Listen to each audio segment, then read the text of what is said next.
Hi everyone, అందరూ ఎలా ఉన్నారండి? బాగున్నారనుకుంటున్నాను. నేను కూడా పర్లేదండి, బాగానే ఉన్నాను. చాలా రోజుల తర్వాత మళ్ళీ మీట్ అవుతున్నాను. యాక్చువల్లీ ఈ కర్రీ చేసి 2 వీక్స్ అవుతుందండి. 1 డేలోనే కర్రీ కూడా అయిపోయింది. బట్ ఈ వీడియో మాత్రం పోస్ట్ చేయడానికి నాకు 15 డేస్ పట్టింది. బికాజ్ ఆఫీస్కి వెళ్ళడం, ఇంట్లో వర్క్, మళ్ళీ ఈ వీడియో ఎడిటింగ్ ఇదంతా వర్క్ ఉండడం వల్ల నేను చేయలేకపోయాను.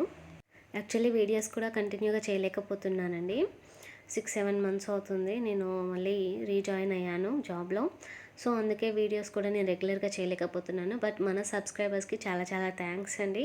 నేను వీడియోస్ పెట్టినా పెట్టకపోయినా అందరూ కూడా నా ఛానల్ సబ్స్క్రైబ్ చేసుకొనే పెట్టారు. So thank you very much అండి. సో కర్రీ విషయానికి వస్తే ముందుగా ఆయిల్ తీసుకున్నానండి. 4 to 5 స్పూన్స్ ఆయిల్ తీసుకొని అందులో హోల్ గరం మసాలా అండ్ పచ్చిమిర్చి అండ్ ఆనియన్స్ తీసుకొని వీటిని కొద్దిగా గోల్డెన్ కలర్ వచ్చే వరకు ఫ్రై చేసుకుంటున్నాను. చాలామంది గర్ల్స్ అండ్ మ్యారీడ్ ఉమెన్స్ ఇంట్లో వర్క్ చేసుకుంటూ అండ్ పిల్లల్ని చూసుకుంటూ మళ్ళీ ఆఫీస్లో ఇలా ఎన్నో రోల్స్ ప్లే చేస్తున్నారండి. వాళ్ళందరూ చాలా అసలు గ్రేట్ అనుకోవాలి. చాలామంది లేడీస్ ఎన్నో ఇయర్స్ నుంచి చేస్తున్నారండి జాబ్స్. అసలు అలా చేసే వాళ్ళకి మాత్రం హ్యాట్స్ ఆఫ్ అండి.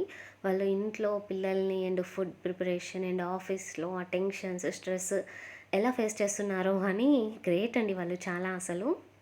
నా విషయానికి వస్తే మాత్రం ఈ పీసీఓడి అండ్ సైనస్ ఇవన్నీ కాక నాకు చిన్న పాప 4 ఇయర్స్ పాప ఇవన్నీ హ్యాండిల్ చేసుకోవడం అయితే నాకైతే స్ట్రెస్ అనే అనిపిస్తుందండి. అండ్ చేసే వర్క్ కూడా అది అడ్మిన్ అండ్ అకౌంట్స్ రిలేటెడ్ కాబట్టి సో ఇంకొంచెం స్ట్రెస్ ఎక్కువనే ఉంటుంది శాలరీస్ టైంలో కూడా. నాలా జాబ్ చేస్తూ అండ్ ఇంట్లో కూడా వర్క్ని పిల్లల్ని ఇలా హ్యాండిల్ చేసుకునే వాళ్ళు ఎవరైనా ఉంటే ఏమైనా టిప్స్ ఉంటే నాకు షేర్ చేయండి, నేను తప్పకుండా ఫాలో అవుతాను.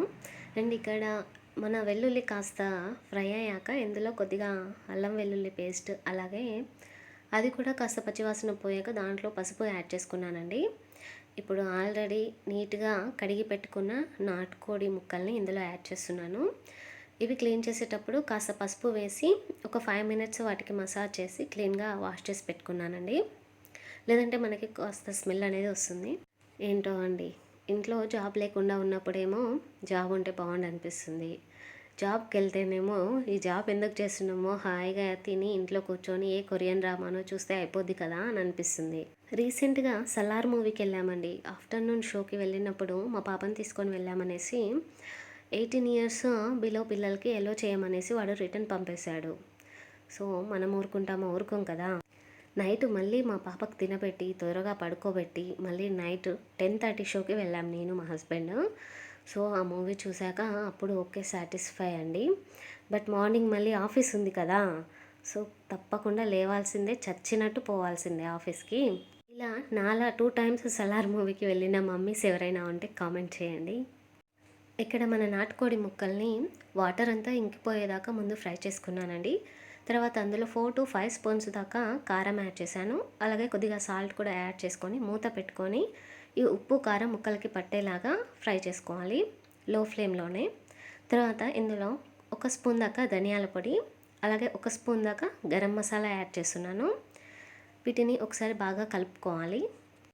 ఏంటో అండి, జాబ్ లేనప్పుడేమో జాబ్ చేస్తే బాగుండు, మంత్లీ శాలరీ వచ్చేది కదా అని అనిపించేది. జాబ్లో జాయిన్ అయ్యాక ఎందుకు జాయిన్ అయ్యాంరా, హాయిగా ఇంట్లో కూర్చొని తిని ఆ కొరియన్ డ్రామా ఏదో హ్యాపీగా చూసుకుంటూ ఉంటే అయిపోయేది కదా అనిపిస్తుంది.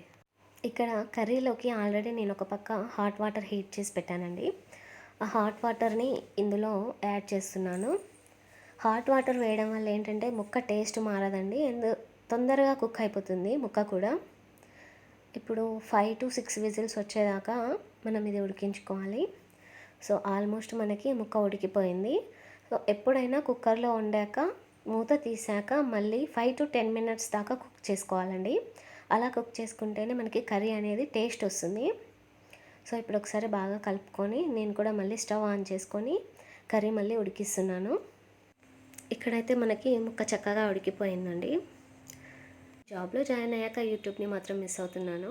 మనం ఎన్ని వీడియోస్ పెట్టాము, ఎన్ని లైక్స్, ఎన్ని షేర్స్, ఎన్ని సబ్స్క్రైబర్స్, ఎంత అమౌంట్ అనేది పక్కకు పెడితే అదేదో హ్యాపీ ఫీలింగ్ ఉండేది. సో ఆఫ్టర్ లాంగ్ టైం ఈ వీడియో ద్వారా మీతో కొన్ని విషయాలు షేర్ చేసుకున్నాను. మళ్ళీ నెక్స్ట్ వీడియోతో మిమ్మల్ని కలుస్తానండి. సో ఈ వీక్ మా ఇంట్లో స్పెషల్ వచ్చేసి నాటుకోడి పులుసు అండ్ బగారా రైస్. అండ్ అందరికీ బిలేటెడ్ హ్యాపీ న్యూ ఇయర్. అందరూ కూడా ఈ ఇయర్లో చాలా హ్యాపీగా ఉండాలి. వాళ్ళు కోరుకున్నవన్నీ జరగాలనుకుంటున్నాను. మళ్ళీ నెక్స్ట్ వీడియోలో కలుద్దాం. Bye bye.